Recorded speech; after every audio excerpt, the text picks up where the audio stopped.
turning a number 2 into a number 1 product.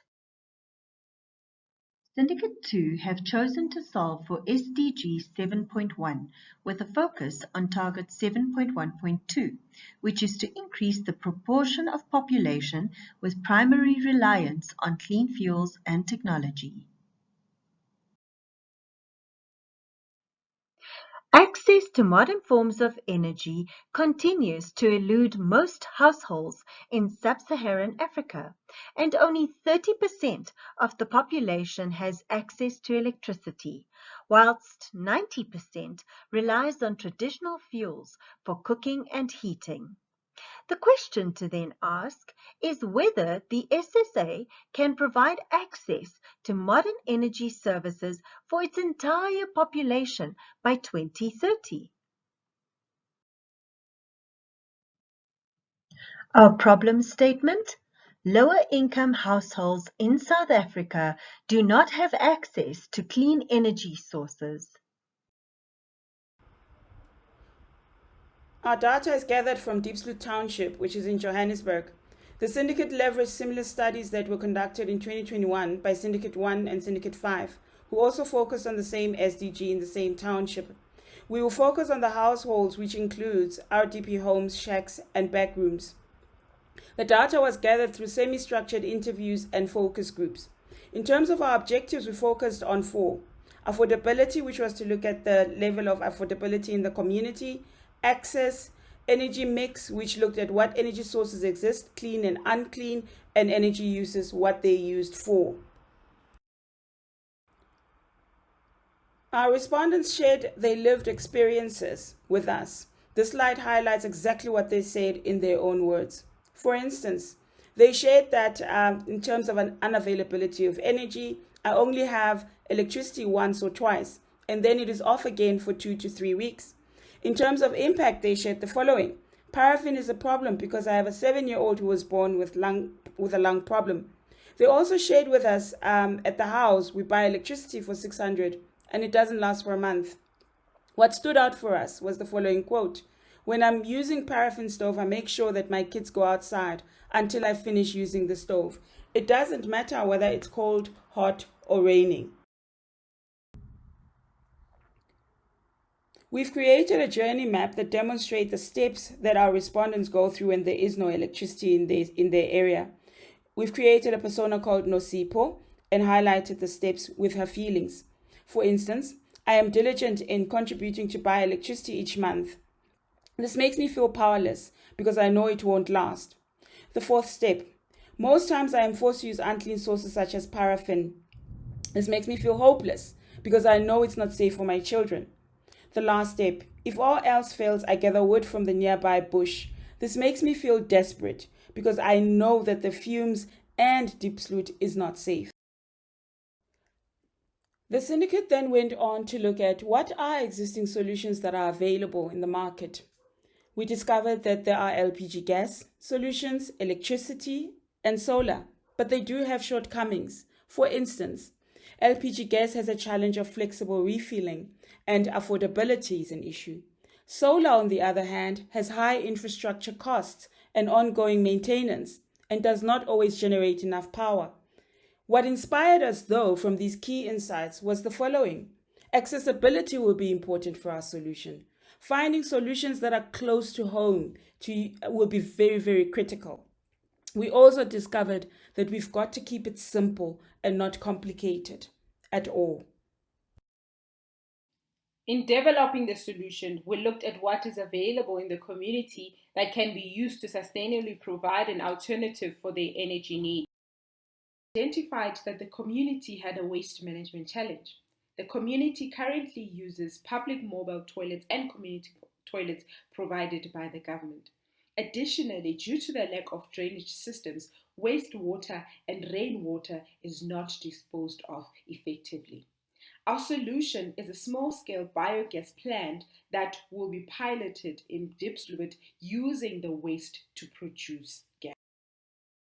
The human bio-waste and water waste will be collected from the toilets and waterways using plumbing infrastructure that will be put in place in hotspots where there is a lot of water as well as toilets.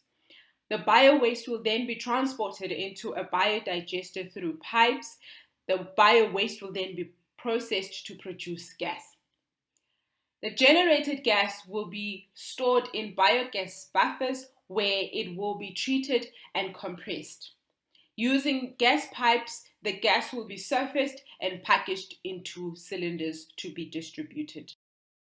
Further detail from the prototype, the wastewater will be collected through drainage systems that will be built in the public water sites as well as the wastewater and rainwater transported into the biodigester. Undigested solids will be moved into another compartment where the digestate can be used for other purposes such as fertilizer. The biogas will be moved from the biodigester into another gas compartment where the gas will be treated to remove odor and carbon dioxide. The gas will then be moved into another compartment where the gas will be compressed in preparation for packaging. The gas will be packaged into cylinders which will be used to distribute to. The solution will be distributed in two ways. Option 1 will be to allow for full cylinder purchase or exchange at a particular distribution point. This will allow for exchanges to be done at an exact size or on a like-for-like basis, as well as allow for partial cylinder filling. Option 2 will be to allow for either direct delivery to your home or to a collection point. So as a customer, you can call in and place an order or orders. The order can then be delivered to your home directly or at a distribution point. This also creates economic opportunities for existing vehicle owners within the community. In terms of ownership and community adoption, Syndicate 2 will use an equity participation structure to enable the solution to be co-owned by community members. The identified co-ownership will be with firstly landlords, then tavern owners, and then shop owners. These three categories have been identified as being permanent residents of the community, and they will be the primary gas distribution points. They will drive and protect the initiative within the community as they have more influential roles and have constant engagement with community members. This co-ownership will have 5 primary benefits. Firstly, it will allow for owners to provide dignity. Then it will enable buy-in of the solution into the community. It will also assist with marketing the end product to the larger community. It will enable ease of adoption within the community. And lastly, provide protection of the infrastructure.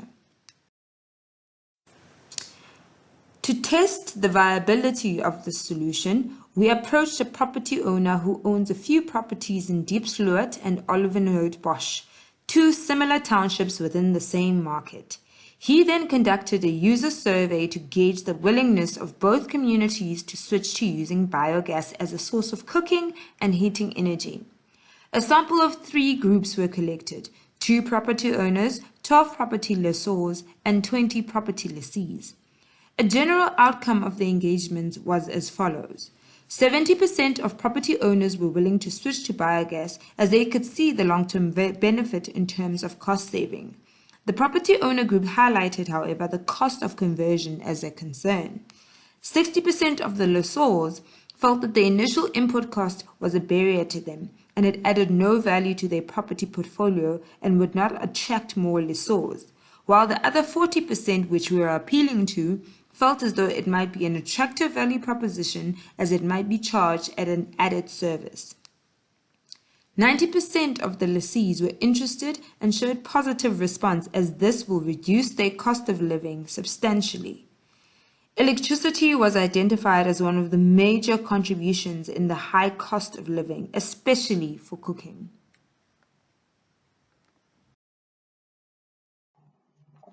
Following feedback from Syndicate 7, we've revised our financial model to show the following. Our 100 cubic meters plant would have the storage capacity of approximately 90,000 litres per day. If we chose to fill up 1 kilogram canisters, we would be able to deliver 460 canisters every single day. At the selling price of approximately 3 cents per litre, it would cost the consumer only about R2.45 for every cooking meal. This plant has the turnover potential of approximately 884,000 Rand per year and a net profit of 530,000 Rand per year. The plant's initial cost would be approximately 2.85 million, and this will render a payback period of about 5.4 years. This yield would be 18.62%, proving that this model is financially feasible while delivering an affordable product to the market.